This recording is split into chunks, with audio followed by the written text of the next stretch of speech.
Lady from Washington, Mrs. Clusen, Camp Perez. Thank you, Chair. And thank you, Secretary Beslin, for being here.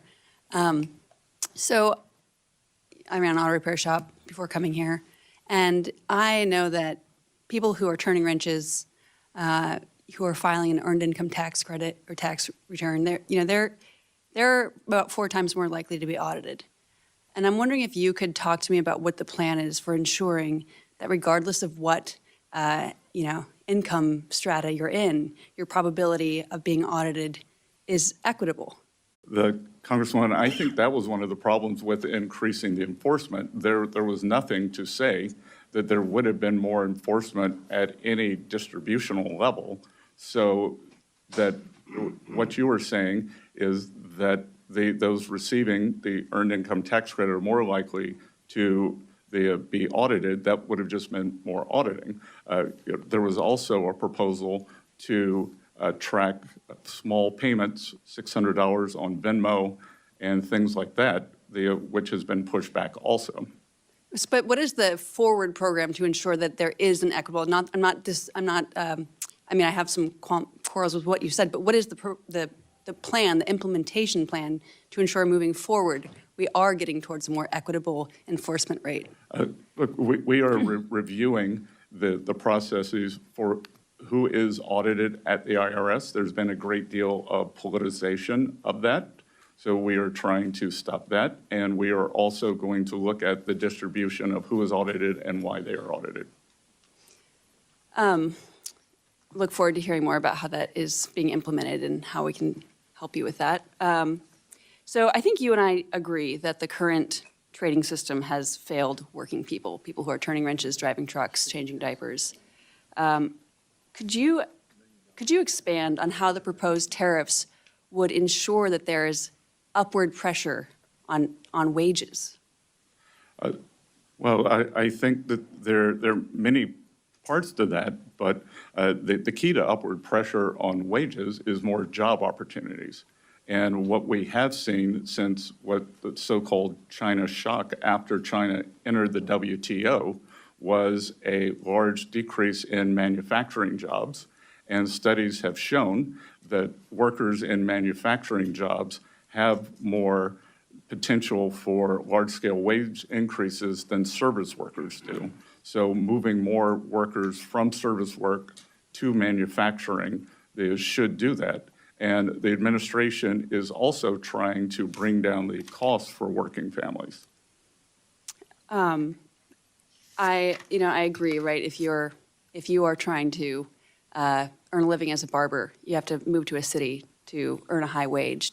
But if you're in a rural community where there's a factory job, you can own land, you can own your home. And I think one of your points about financial literacy is ensuring that we do have economic self-determination. You can buy the pair of boots that will last 5 years and not be in this pace. But there's a lot of work to do here, building real wealth and not the nominal kind of, I'm not really here to be a defender of the stock market. Most of the people I know don't trade stocks in my community. It's a question of being able to own land, having that capital access to start your own business, and frankly, some of the antitrust work to ensure there's a level playing field for small businesses like mine. I'm hearing from constituents who have questions about their tax returns and are having trouble getting a real person on the line to speak to. What can we do? What is your plan for decreasing wait times, for having somebody be able to actually talk to a human being when they call the IRS? Well, again, this goes back to my 3 priorities: collection, privacy, and customer service. So we are moving money into customer service at the IRS. And it's almost imaginable that the phone banks had the same number of operators 24/7, 365 days a year. So if one of your constituents called on Christmas Eve, they'd probably get through because there were so many idle phones. If they called on April 14th, there was no surge to help them. So, as President Trump has repeatedly said, this is a common sense administration. So we're going to have common sense for the IRS. Playoff season is for the first from January 15th to April 15th. Game days, April 15th, and we're going to make sure that it's better staffed then. Thank you. I yield back. Thank you very much. Chair now recognizes the gentleman from Texas, Mr. Cloud, for his 5 minutes of questions. Thank you, Chairman, and thank you, Mr. Secretary, for being here. I think it was Albert Einstein who said that you can't solve problems with the same kind of thinking you used when you created them. And that's one of the things I certainly appreciate about you and the Trump administration and what you're bringing to the table. For a long time, we've seen the managed decline of America, and while many who run for positions that we hold will campaign on the need to do something, what we've seen is too often, and even because some of the politicking we've seen today, for the sake of politics, we've not been able to do the big, hard things that we need to change course and get us out of the $36 trillion debt pathway and growing pathway that we're on, leading to that wall that you talked about. The American people have watched this all play out, realizing that their nation's been in decline, and seeing what they thought was kind of the promise that if we put the experts in charge, they would run the government, we would have a regulatory pattern that worked, the wealth gap would close, America would be strong, and that has not happened. What did the experts get wrong that you're correcting?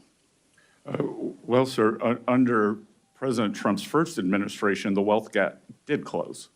That the bottom 50% of households by net worth saw their net worth increase substantially more than the top 10%. And we are aiming to do that again.